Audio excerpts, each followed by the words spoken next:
Série Verdades Bíblicas. O tema de hoje é Um Dia para Ser Lembrado. Vamos fazer uma viagem? Vamos voltar aproximadamente a 2000 anos até a humilde vila de Nazaré, na antiga Palestina. É meio de semana, quando caminhamos pela rua estreita de pedras, passando pelas pequenas lojas com suas próprias portas abertas. Vemos os operários usando suas ferramentas ao passarmos pelas oficinas.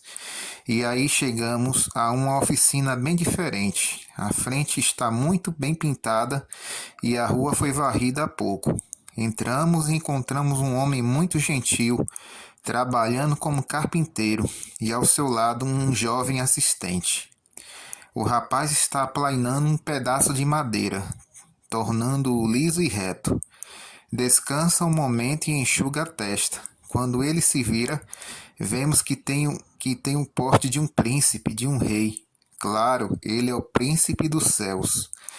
Voltamos na quinta-feira, na sexta e no sábado, mas no sábado a oficina estava fechada. As ferramentas estavam guardadas e a serragem havia sido varrida. Estava tudo calmo. Então notamos que as pessoas caminhavam na direção de um destacado edifício, bem no centro da vila. Nós o seguimos e nos sentamos no fundo de uma casa de reuniões quase lotada. Esperamos um momento ansiosos. Imagine nossa surpresa ao vermos o jovem carpinteiro encaminhar-se até o púlpito, abrir o pergaminho e começar a ler. Você consegue imaginar tudo isso? O Evangelho de Lucas nos diz alguma coisa sobre os hábitos de culto de Jesus. Ele foi a Nazaré, onde havia sido criado, e no dia de sábado entrou na sinagoga, como era seu costume, e levantou-se para ler. Lucas 4, verso 16. O que estamos vendo? Um homem em conformidade com os costumes de sua época, costumes aceitáveis para a sua geração, mas não para a nossa? Existe algum dia aceitável para Deus? Sexta, sábado ou domingo? Deus tem um dia preferido? Vamos acompanhar 3 textos bíblicos que trazem resposta a essas perguntas. O primeiro está em Apocalipse 1, versículo 10. Diz assim: No dia do Senhor, achei-me em espírito e ouvi por trás de mim uma voz forte, como de trombeta. Tem uma coisa que essa passagem diz com muita clareza. Diz que o Senhor tem um dia. O dia do Senhor. Mas ela não nos diz qual dos 7 dias da semana é o dia do Senhor. Apenas diz que o Senhor tem um dia. Mas esse é o primeiro passo na direção certa. Vamos ao segundo texto. Está em Mateus 12, verso 8. Pois o Filho do Homem é Senhor do sábado. Esse texto diz que Cristo é Senhor do sábado, portanto, entende-se que o sábado é o dia do Senhor. De fato, no livro de Isaías, Deus chama o sábado de meu santo dia. Veja lá Isaías 58, versículo 13. A terceira citação bíblica diz: Lembra-te do dia de sábado para santificá-lo. Trabalharás 6 dias, e neles farás todos os teus trabalhos. Mas o 7º dia é o sábado dedicado ao Senhor teu Deus. Nesse dia não farás trabalho algum, nem tu, nem teus filhos ou filhas, nem teus servos ou servas, nem teus animais, nem os estrangeiros que morarem em tuas cidades. Pois em 6 dias o Senhor fez os céus e a terra e o mar e tudo que neles existe, mas no 7º dia descansou. Portanto, o Senhor abençoou o 7º dia e o santificou. Êxodo 20, verso 8 até o 11. Descobrimos nesses 3 versículos que o 7º dia é o sábado do Senhor. Deus considerou o sábado tão importante que fez dele um dos 10 mandamentos. Quando Jesus entrou naquela casa de reuniões no sábado, era apenas um carpinteiro judeu seguindo mecanicamente as tradições do seu tempo. Ou era o Criador descansando no dia que ele próprio tinha feito para isso? Aquele que é a palavra estava no mundo, e o mundo foi feito por intermédio dele, mas o mundo não o reconheceu. João 1, verso 10. Está bastante claro. Mas a quem se refere quando diz por intermédio dele? Poderia se referir a qualquer outro além de Jesus? É claro que não.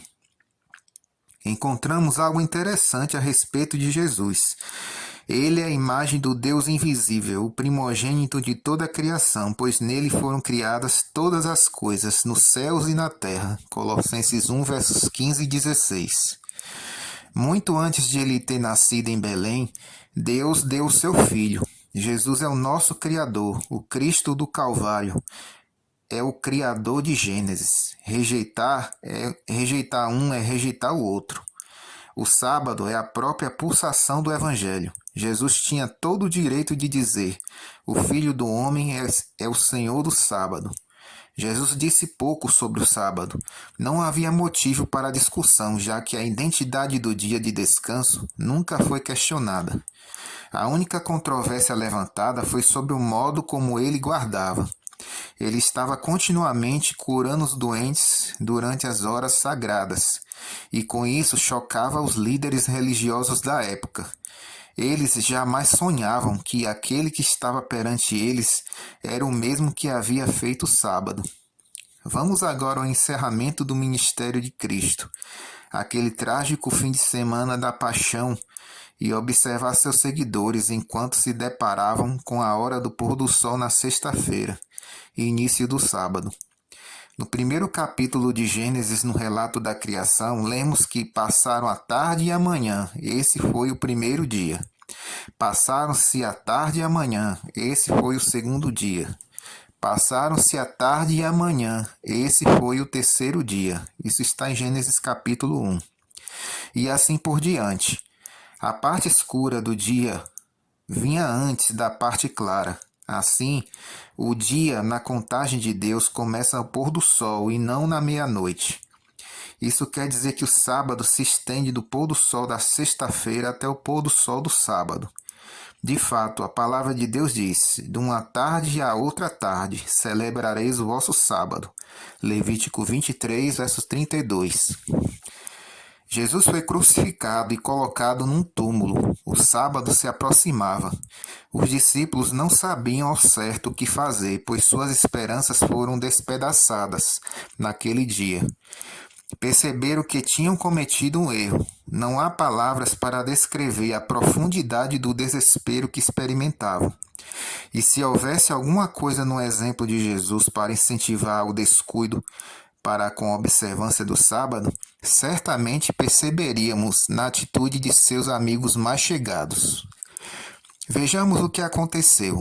Dirigindo-se a Pilatos, pediu o corpo de Jesus. Então desceu, envolveu-o num lençol de linho e o colocou num sepulcro cavado na rocha, no qual ninguém ainda fora colocado. Era o dia da preparação e estava para começar o sábado. As mulheres que haviam acompanhado Jesus desde a Galileia seguiram José e viram o sepulcro, e como o corpo de Jesus fora colocado nele. Em seguida foram para casa e prepararam perfumes e especiarias aromáticas, e descansaram no sábado em obediência ao mandamento. No primeiro dia da semana, de manhã bem cedo, as mulheres levaram ao sepulcro as especiarias aromáticas que haviam preparado. Lucas 23, verso 52, até Lucas 24, versículo 1. Note que 3 dias consecutivos são mencionados: o dia da preparação, o sábado do mandamento e o primeiro dia da semana.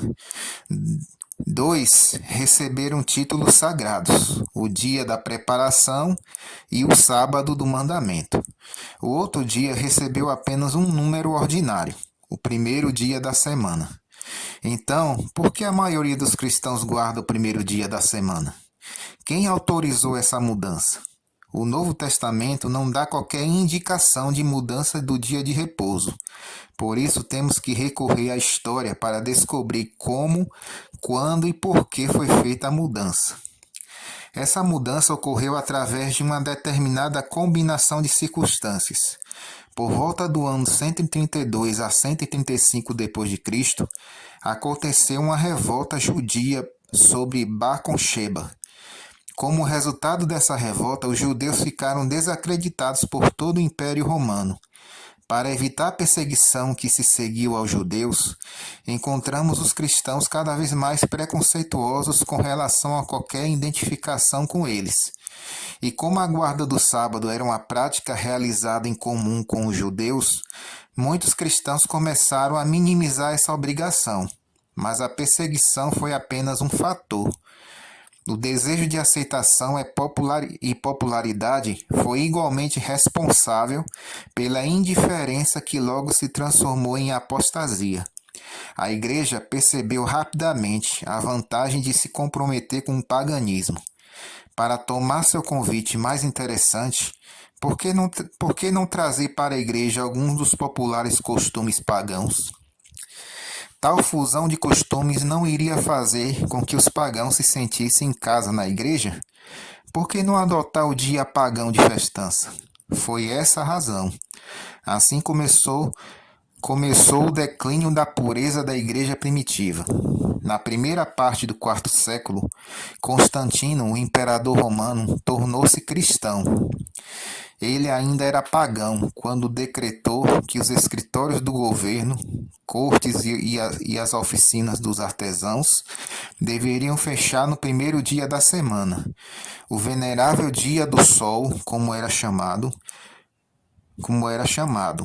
Foi naquele mesmo século que o Concílio de Laodiceia expressou a preferência pelo domingo, uma vez que muitos cristãos tinham sido adoradores do sol antes de sua conversão ao cristianismo. Os adoradores do sol guardavam o primeiro dia da semana há séculos. Isso seria uma vantagem para a igreja, tornar o domingo um costume cristão. Assim, por vários séculos, ambos os dias foram observados lado a lado.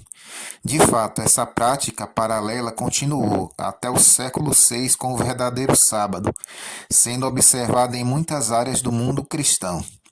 Mas com o paganismo se infiltrando na igreja, sob a influência tanto da popularidade como da perseguição, o domingo foi enfatizado cada vez mais e o sábado cada vez menos. Os escritos dos pais da igreja primitiva nos contam a história. Eles traçaram o caminho da apostasia. Nenhum escritor eclesiástico dos primeiros 3 séculos atribuiu a origem da observância do domingo a Cristo, nem aos apóstolos. Augusto Neander, um dos principais historiadores da era cristã, escreveu: o festival do domingo, como todos os outros festivais, era apenas uma ordenança humana e estava longe da intenção dos apóstolos estabelecer um mandamento divino a esse respeito. Não era a intenção deles nem da Igreja Apostólica primitiva transferir as leis do sábado para o domingo. Dean Stanley, em seu livro, diz: a retenção do antigo nome pagão Bis Solis, ou domingo para o festival semanal cristão, é em grande parte devida à união dos sentimentos pagãos e cristãos. Nos anos recentes, muitos cristãos reconhecidos que também observam o domingo têm afirmado publicamente que o dia de culto foi mudado pelo homem e não por Deus. Eis uma declaração encontrada na publicação oficial católica. Nosso visitante dominical, que defende as crenças católicas na tradição e destaca a inconsistência da aderência protestante a ela. O editor desse livro, o nosso visitante dominical, autorizou a publicação dessa declaração. Essa declaração diz o seguinte: em todos os seus livros oficiais de instrução, os protestantes afirmam que sua religião é baseada na Bíblia e na Bíblia somente, e eles rejeitam a tradição sequer como parte de sua regra de fé. Não há nenhum lugar no Novo Testamento onde está declarado claramente que Cristo mudou o dia de culto do sábado para o domingo. Todavia, todos os protestantes, menos os adventistas do sétimo dia, observam o domingo. Os protestantes seguem a tradição ao observarem o domingo. Existem cristãos que realmente observam o sábado. Na verdade, os adventistas do sétimo dia não são os únicos, mas o maior grupo com certeza. Robinson afirma: de simples começo, a Igreja desenvolveu um distinto sacerdócio e um culto elaborado. Deste modo, o cristianismo e as mais altas formas de paganismo tenderam a aproximar-se cada vez mais um do outro com o passar do tempo. Em um sentido, é verdade, eles se encontravam como exércitos em um conflito mortal, mas ao mesmo tempo a tendência foi fundirem-se um no outro como extremos que seguiam rumos convergentes. Há também a declaração de William Frederick, que diz: a essa altura era necessário a Igreja adotar o dia dos gentios. Mudar o dia dos gentios teria sido uma ofensa e uma pedra de tropeço para eles. A Igreja poderia alcançá-los melhor guardando o dia deles. A terrível verdade é que o sábado do Senhor Jesus Cristo foi sacrificado pela popularidade. O cardeal Gibbons disse: você pode ler a Bíblia de Gênesis a Apocalipse e não encontrará uma única linha autorizando a santificação do domingo. As Escrituras reforçam a observância religiosa do sábado, um dia que jamais sacrificamos. O domingo não está na Bíblia e não é um mandamento de Cristo. É apenas uma instituição humana. Mas não é uma tragédia que tenha vindo pintada com apostasia. Mas não é uma tragédia que tenha vindo pintada como apostasia, como um legado direto vindo do paganismo? Que pena que a Igreja o tenha recebido de maneira tão cega. Talvez sem perceber, temos apoiado uma instituição que não é sagrada, com quase 20 séculos de interferência, desde os dias dos apóstolos e com as escrituras disponíveis, apenas aos reis e aos muitos ricos, não é de admirar que milhões jamais pensaram em questionar sobre o dia de descanso. Milhões têm cultuado aos domingos, considerando isso um privilégio santo, e Deus aceita sua sincera devoção. Mas com relação ao verdadeiro significado dessa questão, o que podemos fazer, exceto andar à luz do que Deus nos revelou e deixá-lo fazer a guarda do verdadeiro sábado um prazer, assim como ele prometeu? Um pastor acabara de partilhar essas verdades do sábado com seu auditório. Enquanto o último hino estava sendo cantado, ele saiu pela porta do lado, perto do púlpito. Queria chegar rapidamente à frente da igreja, onde poderia cumprimentar as pessoas ao saírem. Mas um cavalheiro saiu durante o hino de encerramento também, querendo ficar sozinho para meditar e orar. Na pressa, o pastor quase colidiu com esse homem. Ele estava sozinho, seus olhos estavam úmidos, ficou muito comovido com o que ouviu. O pastor colocou a mão no seu ombro, imaginando em que poderia ajudar. O homem voltou-se devagar, olhou com sinceridade para o rosto do pastor, segurou nas lapelas do seu casaco e disse: toda a minha vida tenho orado pela verdade, mas jamais pensei em perguntar a Deus quanto ela custaria. O pastor respondeu: sim, a verdade tem seu preço. Que tal agradecer a Deus pelo sábado e dizer que custe o que custar, estarei disposto a pagar o preço e andar na luz que o Senhor te tem dado? Você pode fazer isso agora. Então, se você deseja guardar um dia instituído por Deus, que é o sábado, ou você deseja guardar tradições de origem humana? Um dia que Deus não instituiu, que é o domingo. Se você deseja ser um fiel adorador de Deus e guardar o dia que Ele estabeleceu em sua palavra, que é o sábado, vamos orar. Querido Pai, queremos entregar em Tuas mãos esta pessoa, que Teu Santo Espírito venha iluminar a sua mente, Senhor, e que o Senhor leve esta pessoa a tomar uma decisão de, a partir deste momento, guardar e santificar o dia que o Senhor estabeleceu na sua palavra, que é o sábado. Em nome de Jesus, amém.